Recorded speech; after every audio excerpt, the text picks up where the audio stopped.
Hello everyone, welcome back to the maths वाला। Student, आज का टॉपिक बहुत बेसिक दिखाई देता है जो कि है हमारा एनिमल। लेकिन सीटेट और यूटेट में क्वेश्चन अक्सर बेसिक टॉपिक से ही कॉन्सेप्चुअल तरीके से पूछे जाते हैं। आज हम 4 एनिमल को लेकर पढ़ेंगे जिसमें होंगे elephant, sloth, tiger and silkworm. और क्लास के दौरान मैं आपको ऐसे पॉइंट पर फोकस कराऊंगा जहाँ से एग्जाम में क्वेश्चन बन सकता है। सो नोटबुक रेडी रखिए, ध्यान से सुनिए और देखते हैं आज के चारों एनिमल में से कौन सा कॉन्सेप्ट आपके एग्जाम में काम आ सकता है। Let's start. सो पहला है हमारा एनिमल, एलिफेंट। अब ध्यान से देखिए स्टूडेंट, जो चीज़ हमें सामान्य नॉलेज लगती है उसी से सीटेट और यूटेट में आइडेंटिफिकेशन, एडेप्टेशन और एनिमल रिलेटेड क्वेश्चन पूछे जा सकते हैं। तो एलिफेंट को पढ़ते समय सिर्फ नाम याद मत रखिए, उसे देखिए क्वेश्चन किस एंगल से बन सकता है। So ready, let's understand it. आज हम देखेंगे हाथियों से जुड़े कुछ फैक्ट्स। पहले है फैक्ट है स्लीपिंग फैक्ट, मतलब सोना, सोने से रिलेटेड। जो अडल्ट एलिफेंट हैं, जो बड़े हाथी हैं, अडल्ट एलिफेंट स्लीप ओनली कितना 2 to 4 आवर अ डे। वो क्या कहते हैं, केवल 2 से 4 घंटा ही सोते हैं। ठीक है, फिर आता है हमारा फूड, मतलब भोजन।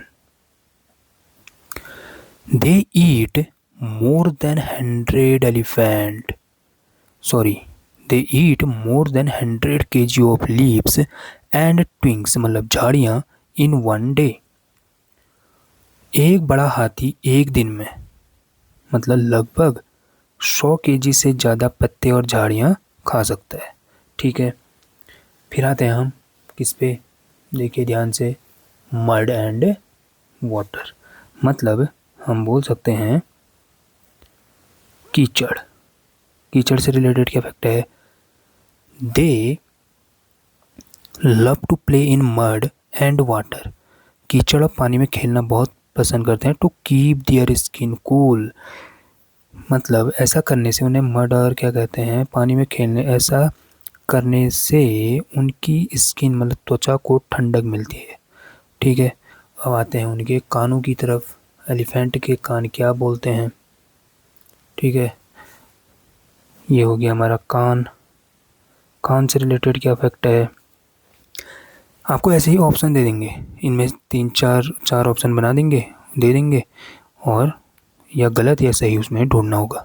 तो ये फैक्ट्स आपको याद रखने ही पड़ेंगे। Their big ears work like fan to flap and cool themselves, मतलब हाथियों के बड़े बड़े कान पंखे की तरह काम करते हैं। जब उन्हें क्या लगता है, जब उन्हें गर्मी लगती है तो वे अपने कान फड़फड़ाकर, फ्लैप करके, फैन की तरफ फड़फड़ाकर खुद ही हवा करते हैं और शरीर को कूल रखते हैं, ठंडा रखते हैं। उसके बाद आता है उनके झुंड के बारे में कुछ एक फैक्ट, इससे तो बहुत ज़्यादा क्वेश्चन आता है। देखिए, झुंड मतलब हाथियाँ झुंड में कैसे काम करते हैं, how they work in group. ठीक है, तो झुंड के बारे में कुछ देखते हैं फैक्ट। हाथियों के झुंड में केवल हथनियाँ, फीमेल और बच्चे रहते हैं। झुंड की सबसे बुजुर्ग हथनी ही पूरे झुंड की नेता मतलब लीडर होती है। एक झुंड में 10 से 12 हाथियाँ और बच्चे होते हैं टोटल। तो इससे पूछा जाता है, इसी से 2-3 ऑप्शन तो इससे डाल देते हैं। मतलब हाथियों के झुंड में केवल हथनियाँ मतलब फीमेल और उनके बच्चे ही रहते हैं। इसमें जो वयस्क मतलब एडल्ट मेल हाथी नहीं होते हैं। झुंड की सबसे जो बुजुर्ग ओल्डेस्ट फीमेल है, वही उसकी क्या होती है, लीडर होती है। एक झुंड में केवल 10 से 12 हाथियाँ और बच्चे होते हैं, मतलब बड़े नहीं होते। ठीक है, अब मेल एलिफेंट फिर क्या करते हैं। ठीक है, अब देखिए, मेल एलिफेंट मतलब नर हाथी, नर 14 से 15 साल की उम्र तक ही झुंड में रहते हैं, फिर वे अकेले रहने लगते हैं। ठीक है, मतलब 14 या 15 साल के बाद वे झुंड छोड़ देते हैं और अकेले मतलब सेपरेट रहना मतलब रहने लगते हैं। ठीक है, आया समझ में? तो स्टूडेंट्स, एलिफेंट से हमें एक इम्पोर्टेंट पॉइंट मिला। अब चलते हैं एक ऐसे एनिमल की तरफ जिसकी पहचान ही उसे बाकी एनिमल से क्या करता है, अलग बनाता है। और यहाँ से एक इंटरेस्टिंग क्वेश्चन बन सकता है। So ready for the next one. तो आज अब हमारी लिस्ट में आता है व्हाट, स्लॉथ। क्या बोलते हैं? स्लॉथ बोलते हैं। स्टूडेंट, अगर मैं आपसे पूछूं क्या एनिमल का बिहेवियर भी उसके एडेप्टेशन से ही जुड़ा हो सकता है, यही सोचकर इस एनिमल को समझिए। क्योंकि सीटेड और यूटेड में केवल कौन सा एनिमल नहीं बल्कि क्यों और कैसे वाले क्वेश्चन ज़्यादा इम्पोर्टेंट होते हैं। So let's understand sloth carefully. First fact आता है इसके बारे में, इसका अपीयरेंस, दिखावट।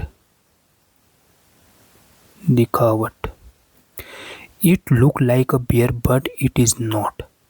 यह दिखने में भालू जैसा लगता है लेकिन असल में यह भालू नहीं होता है। ठीक है, फिर इसका स्लीपिंग फैक्ट देखते हैं, सोना। It sleep for about 17 hour a day while hanging upside down. मतलब यह बहुत ही आलसी जीव है। ठीक है, क्या है? आलसी जीव है। यह दिन में लगभग 17 घंटा सोता है। सोने का जो तरीका भी अनोखा है इसका। मतलब यह पेड़ की डाली पर उल्टा, मतलब हैंगिंग अपसाइड डाउन, मतलब यह पेड़ की डाली पर उल्टा लटक कर सोता है। ठीक है, अब देखते हैं इसके फूड के बारे में। यह जिस पेड़ पर रहता है उसी के पत्ते खाता है। मतलब लीव्स खाता है। मतलब इसे कहीं और जाने की ज़रूरत नहीं पड़ती है। ये क्या करता है, जिस पेड़ पे सोता है उसी पेड़ के पत्ते ये क्या करता है, खाता है। ठीक है, इसका लाइफ स्पेन देखते हैं, मतलब जीवन काल क्या है इसका, जीवन काल। इसका जीवन काल लगभग 40 वर्ष का होता है। कितने वर्ष का होता है? 40 वर्ष का होता है। और अपने पूरे जीवन में यह मुश्किल से 8 पेड़ों पर ही घूम पाता है। ठीक है, स्लॉथ की कुल उम्र लगभग 40 वर्ष होती है। अपने पूरे 40 साल के जीवन काल में यह मुश्किल से केवल 8 पेड़ों पर ही घूम पाता है। यानी एक पेड़ पर करीब कितना, 5 साल रहता है। ठीक है, एक ही पेड़ पर, उसी पेड़ में सोता है, उसी पेड़ के पत्ते खाता है, ये सब इसका चलता है। ठीक है, उसके बाद आता है सोच। यह सप्ताह में केवल एक बार शौच के लिए पेड़ से नीचे उतरता है। मतलब यह अपने शरीर को आराम देने और क्या कहते हैं, टॉयलेट करने के लिए वीक में केवल एक बार पेड़ से नीचे उतरता है। ठीक है, आया समझ में? अब एक इम्पोर्टेंट फैक्ट, सीटेट का हैबिटेट हम यहाँ पे लिख देते हैं, हैबिटेट मतलब कहाँ पाया जाता है। Sloth is found in central America. कहाँ पाया जाता है? Central America and south America in world. ठीक है, दुनिया में स्लॉथ मुख्य रूप से सेंट्रल अमेरिका और साउथ अमेरिका के जंगलों में पाया जाता है। आया समझ में? स्लॉथ आया, गुड। अब बात करते हैं टाइगर की। टाइगर को हम सभी पहचानते हैं। क्या करते हैं? टाइगर को हम सभी पहचानते हैं। लेकिन सीटेट और यूटेट का क्वेश्चन सिर्फ पहचानने तक लिमिटेड नहीं होता। एग्जाम में एग्जामिनर आपको कैरेक्टरिस्टिक्स, हैबिटेट, फूड हैबिट या क्लासिफिकेशन के आधार पर सोचने को कह सकता है। इसलिए इस एनिमल को सिर्फ पिक्चर देखकर याद मत कीजिए, कॉन्सेप्ट के साथ याद कीजिए। Let's begin. टाइगर, हम बात कर रहे हैं बाघ की। ठीक है, बाघ भारत का राष्ट्रीय पशु है। इसकी सेंसेस बहुत तेज होती हैं। क्या बोलता है, बाघ भारत का नेशनल एनिमल है। व्हाट? नेशनल एनिमल है। ठीक है। इसकी सेंसेस मतलब इसकी इंद्रियां जैसे देखना, सुनना और महसूस करने की शक्ति बहुत तेज होती है। ठीक है। उसके बाद आता है विजन, देखने की क्षमता। इसमें क्या फैक्ट है, a tiger can see 6 time better at night than human. मतलब एक बाघ रात के अंधेरे में हम इंसानों से क्या कर सकता है, 6 गुना बेहतर, 6 टाइम बेटर देख सकता है। ठीक है, आया समझ में। अब आता है हमारा विस्पर। विस्कर मतलब होता है मूछें। क्या होता है, मूछें। बाघ की मूछें बहुत सेंसिटिव होती हैं। क्या होती है, संवेदनशील होती हैं। ठीक है, आया समझ में। ये हवा में हुए वाइब्रेशन को भांप लेती हैं। क्या करते हैं, अगर इनकी हवा में हुए वाइब्रेशन को भांप लेती हैं। इसकी क्या मूछें, विस्कर बोलते हैं जिसे।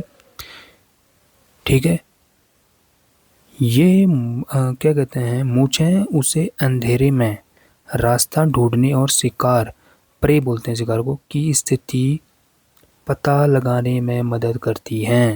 मतलब ये मूछें बाघ को अंधेरे में रास्ता ढूंढने, क्या करने, रास्ता ढूंढने और अपने शिकार, प्रे को, अपने शिकार की सही स्थिति का पता लगाने में मदद करती हैं। ठीक है, अब आते हैं इसके सुनने की शक्ति में। इसके सुनने का क्या फैक्ट है, इसका सुनना।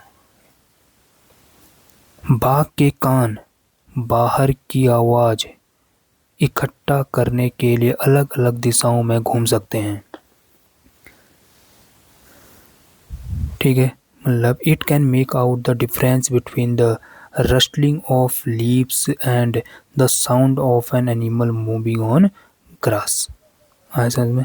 मतलब बाघ के कान बाहर की आवाज़ों को इकट्ठा कर सकते हैं, कलेक्ट करने के लिए अलग अलग दिशाओं में घूम सकते हैं। ठीक है, and it can make out the difference between the rustling of leaves and the sound of an animal moving on the grass। इसके सुनने की शक्ति इतनी तेज होती है, यह पत्तों के जो सरसराहट होती है, रस्टलिंग ऑफ लीव्स एंड घास पर किसी जानवर के चलने की आवाज के बीच का अंतर, मतलब ये डिफरेंस साफ पहचान सकता है। आया समझ में। आया, अगला देखते हैं।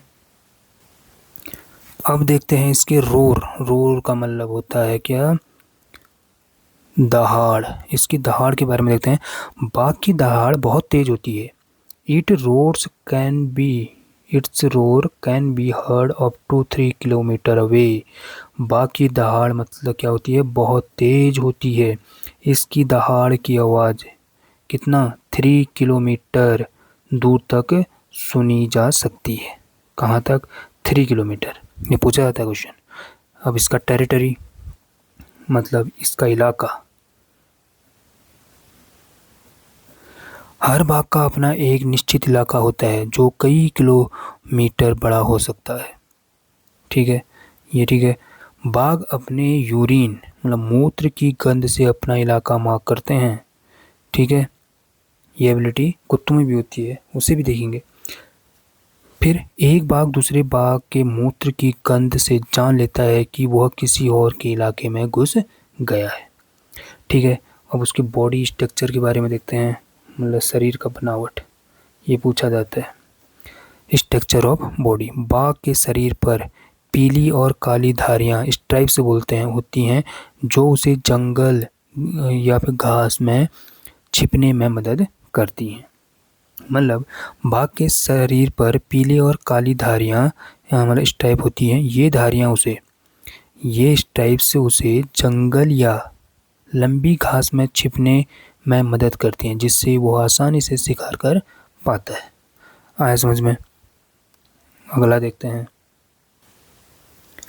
अब आता है हमारा silk worm.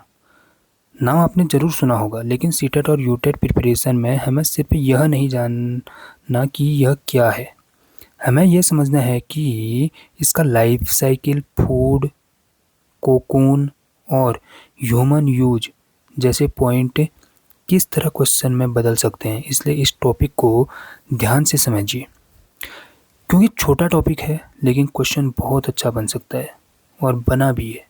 So let's start. आते हैं हम रेशम के कीड़े पर। रेशम का कीड़ा, पहले देखते हैं इसकी गंध, सूंघने की, स्मेल करने की शक्ति। मेनली इसका जो क्वेश्चन आता है वो इसी से आता है, तो मैंने यही एक पॉइंट इसमें नोट किया है। सिल्कवर्म अपनी मादा मतलब फीमेल को उसकी गंध मतलब स्मेल से कई किलोमीटर दूर से ही पहचान लेता है। मेल सिल्कवर्म फीमेल सिल्कवर्म द्वारा छोड़े गए, इसको बोलते हैं हम फेरोमोन। क्या बोलते हैं? फेरोमोन। ठीक है, इससे बोला जाता है, याद रखना, इसे बोलते हैं, सिल्कवर्म क्या छोड़ती है? फेरोमोन छोड़ती है, नामक रासायनिक संकेतों के प्रति अपनी अत्यधिक संवेदनशील एंटीना मतलब सेंसिटिव एंटीना के कारण उसे कई किलोमीटर दूर से ही पहचान लेता है। ठीक है, मतलब जो नर रेशम का कीड़ा होता है, मेल सिल्कवर्म, अपनी मादा जो फीमेल सिल्कवर्म को उसकी गंध या स्मेल से ही कई किलोमीटर दूर से ही पहचान लेता है। ठीक है, तो इसका रीज़न क्या है? इसका साइंटिफिक रीज़न बोल सकते हैं हम इसे, क्योंकि मादा रेशम का कीड़ा हवा में क्या करती है? फेरोमोन नामक एक खास रासायनिक केमिकल सिग्नल छोड़ती है। नर कीड़े के पास बहुत ही सेंसिटिव एंटीना होते हैं जिसकी मदद से वह इस गंध को कोसों दूर से पकड़ लेता है। ठीक है, ये क्वेश्चन इससे बहुत इंपॉर्टेंट है, ये पूछा जाता है। ओके, आया समझ में? सो ओके स्टूडेंट, अब देखते हैं कि आपकी प्रिपरेशन कितनी स्ट्रांग हुई। मैं आपको 4 नेम दूंगा, एलिफेंट, स्लॉथ, टाइगर, सिल्कवर्म। अब आपको सिर्फ इंफॉर्मेशन याद नहीं करनी है, मैं चाहता हूँ कि आप सोचें इसमें से एग्जामिनर क्वेश्चन किस पॉइंट पर बना सकता है। यही अप्रोच आपको सीटेट और यूटेट में बाकी स्टूडेंट से अलग क्या कर सकती है? बाकी स्टूडेंट से आगे ला सकती है। ठीक है, सो अब टाइम है अलविदा कहने का। ठीक है, अगर यही कॉन्सेप्ट यूटेट और सीटेट के क्वेश्चन में आए तो आप यहाँ से कोई गलती नहीं करेंगे, मुझे ये उम्मीद है। तो स्टूडेंट, आज हमने एनिमल के थ्रू सिर्फ 4 एनिमल नहीं पढ़े, हमने यह समझने की कोशिश की कि एक सिंपल ईवीएस टॉपिक को एग्ज़ाम पॉइंट ऑफ व्यू से कैसे पढ़ना है। और हमेशा याद रखिए, सीटेट और यूटेट या कोई भी टेट एग्ज़ाम में छोटे टॉपिक को कभी छोटा मत समझिए, क्योंकि क्वेश्चन कहीं से भी आ सकता है या बन सकता है। आज की क्लास को यहीं एंड करते हैं, अगली क्लास में फिर मिलेंगे इसी के बचे हुए एनिमल्स के क्वेश्चनों पर।